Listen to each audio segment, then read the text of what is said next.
అనవసరంగా గొడవలు వద్దు అంటూ తెలంగాణ సీఎం రేవంత్ రెడ్డి గారి వ్యాఖ్యలకు గాను ఏపీ సీఎం చంద్రబాబు నాయుడు గారు స్పందించడం జరిగింది.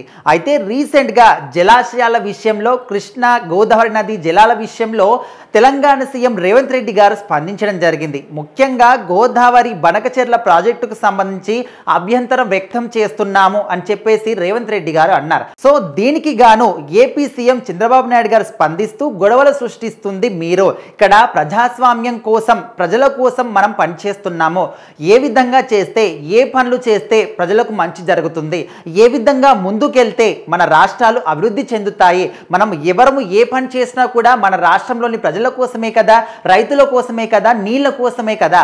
అండ్ ఇక్కడ ఏదైతే బనకచెర్ల ప్రాజెక్టు విషయంలో మీరు అభ్యంతరాలు చెప్తున్నారో అండ్ మీ దగ్గర తెలంగాణలో కట్టినటువంటి కాళేశ్వరం ప్రాజెక్టు విషయంలో మేము ఎప్పుడైనా అడ్డుకున్నామా, ఎప్పుడైనా అభ్యంతరం చెప్పామా?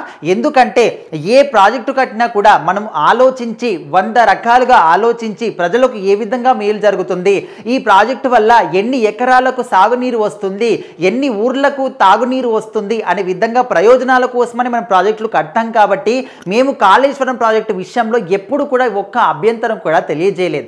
అదేవిధంగా సముద్రంలోకి వృధాగా వెళ్ళే నీటిని కూడా మేము ఉపయోగించుకుంటామంటే దాని విషయంలో కూడా మీరు అభ్యంతరం తెలియజేస్తున్నారు. అదేవిధంగా ఎప్పుడైతే కేసీఆర్ గారు అండ్ జగన్మోహన్ రెడ్డి సీఎంలుగా ఉన్నారో అప్పుడు వీళ్ళిద్దరు కూడా మాట్లాడుకొని రాయలసీమను కూడా సుసంపన్నం చేస్తామని చెప్పేసి అప్పట్లో వాళ్ళు మాట్లాడుకున్నారు. సో అక్కడ మీరు మాట్లాడుతున్నది వాళ్ళు మాట్లాడుకున్నారు, ఇప్పుడు మీరు మాట్లాడుతున్నారు. సో ఖచ్చితంగా మీరు గొడవలు సృష్టించడానికి ట్రై చేస్తున్నారు.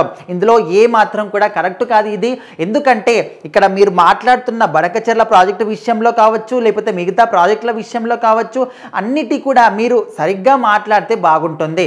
ఓకే, మీరు మాట్లాడుతున్నారు, మేము మాట్లాడుతున్నాం, ఇద్దరు గొడవ పడ్డం కరెక్ట్ కాదు. అనవసరమైన గొడవలు ఎందుకు? ఇప్పుడు కొత్త సిద్ధాంతం ఏదైతే వస్తుందో ఆ సిద్ధాంతాల్లో ఏ విధంగా మనకు రూల్స్ రెగ్యులేషన్స్ పెడతారో ఆ రూల్స్ ప్రకారమే, ఆ కండిషన్స్ ప్రకారమే నీళ్ళు అనేవి మనం అంటే ఎవరికి వాళ్ళు సపరేట్గా పంచుకుందాము అనే విధంగా చంద్రబాబు నాయుడు గారు కూడా చెప్పడం జరిగింది.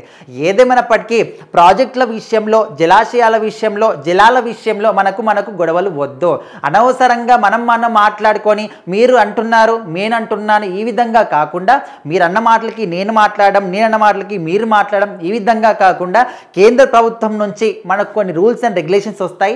ఆ కొత్తగా వచ్చిన రూల్స్ రెగ్యులేషన్స్ కండిషన్స్ ప్రకారమే నీటి సరఫరా అనేది చేసుకుందాం అనే విధంగా ఒక మాట అయితే ఆయన చెప్పారు. మరి దీనికి రేవంత్ రెడ్డి గారు మళ్ళీ ఏమైనా రిటర్న్గా కౌంటర్గా స్పందిస్తారా, లేకపోతే ఓకే అని చెప్పినట్టు ప్రభుత్వం ఎలాంటి కేంద్ర ప్రభుత్వం ఏ విధంగా మనకు రూల్స్ అండ్ రెగ్యులేషన్స్ ఇస్తుందో దాని గురించి మాట్లాడుకుందాం అని అయితే మరి చూడాలి. అయితే ఏదేమైనప్పటికీ రేవంత్ రెడ్డి గారు ఇంకొక మాట కూడా అన్నారు. అటు కేంద్రం సైడ్ నుంచి, నరేంద్ర మోదీ గారి సైడ్ నుంచి కూటమి ప్రభుత్వానికి ఎక్కువగా అండదండలు ఉన్నాయి, మంచి స్నేహభావ బంధం ఉంది, ఆయన ఏది చెప్పినా కూడా మేము ఒప్పించుకుంటామని చెప్పేసి మాట్లాడారు. ఇది ఏమాత్రం కూడా నిజం లేదు.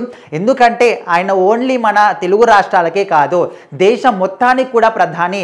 దేశంలో ఏ రాష్ట్రంలో అయినా సరే, ఓన్లీ ఏపీ అనే కాదు, తెలంగాణ కావచ్చు, అది ఏ రాష్ట్రమైనా కూడా ప్రజలకు మంచి చేసే పనినే వాళ్ళు ఒప్పుకుంటారు తప్ప ఏదో మేము చెప్పామని చెప్పేసి మా సైడ్ నుంచి మాకు మంచి బంధం ఉందని చెప్పేసి ఎప్పుడు కూడా ఒప్పుకోరు. సో ఆయన మనస్తత్వం ఏంటో దేశవ్యాప్తంగా కూడా అందరికీ తెలుసు అనే విధంగా చంద్రబాబు నాయుడు గారు మాత్రం చెప్పడం జరిగింది.